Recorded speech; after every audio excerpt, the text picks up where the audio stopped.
Our topic today is the field of consciousness and energy. Wow. What nebulous words, right?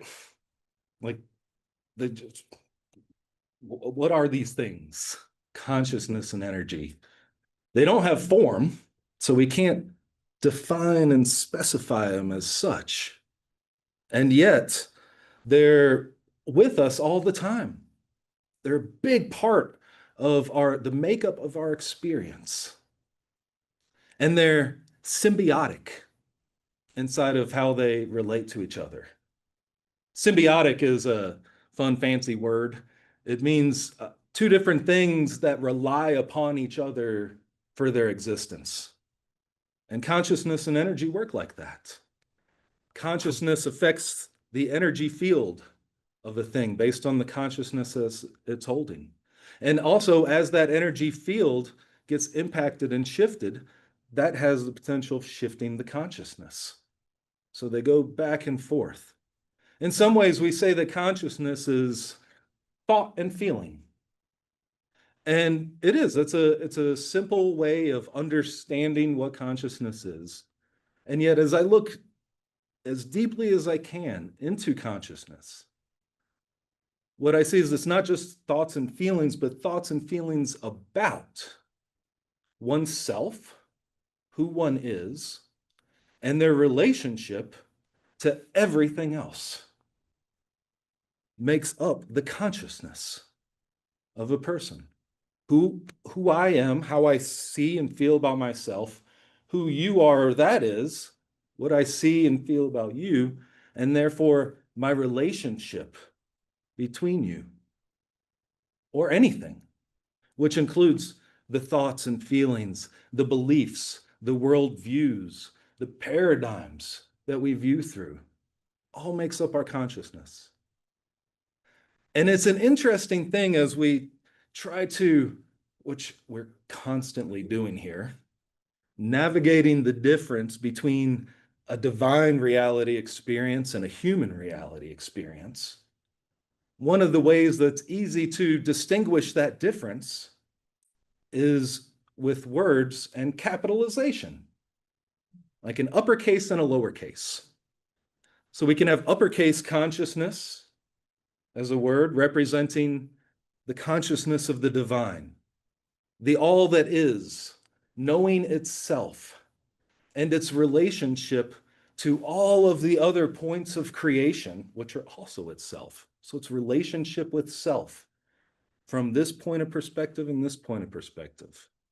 And so that's the all-knowing, right? And yet here we are in our individual point of perspective. I'm here in this time and space.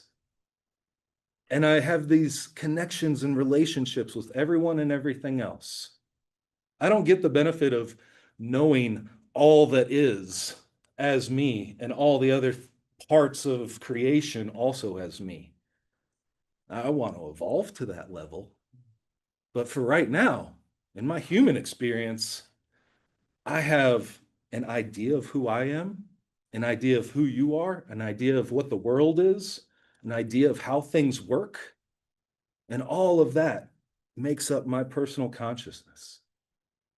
And based off of that, there's an energy field around me that emits and expresses the quality of that consciousness. The higher vibration of quality, therefore, the more recognition of myself as a spiritual being of love, of you as a spiritual being of love, of this world as being full of possibility and potential, that's a higher degree of consciousness than the opposite of all of those things. A low opinion of myself, a judgment of you, and seeing all the lack and limitation in the world. The energy that's emitting and vibrating off of me, holding that type of consciousness, you're able to feel that energy with your emotional body. And so we feel each other, and we can tell where people are at. Now, our energy does have the ability to affect the energy of something else and therefore the potential of raising the consciousness of that thing. But that type of impact can only come from energy that's born from a higher consciousness. So as attunement servers, serving our world in whatever way, if we are able to align ourselves into a higher consciousness that knows love, that sees the potential and the being of love in others, we are actually holding that higher vibrational space that can call others to raise in their consciousness, shifting the energetic patterns of that which is around us by shifting our own, and then being that influence of impact on everything around, lifting up, because we are holding that space. We're that powerful.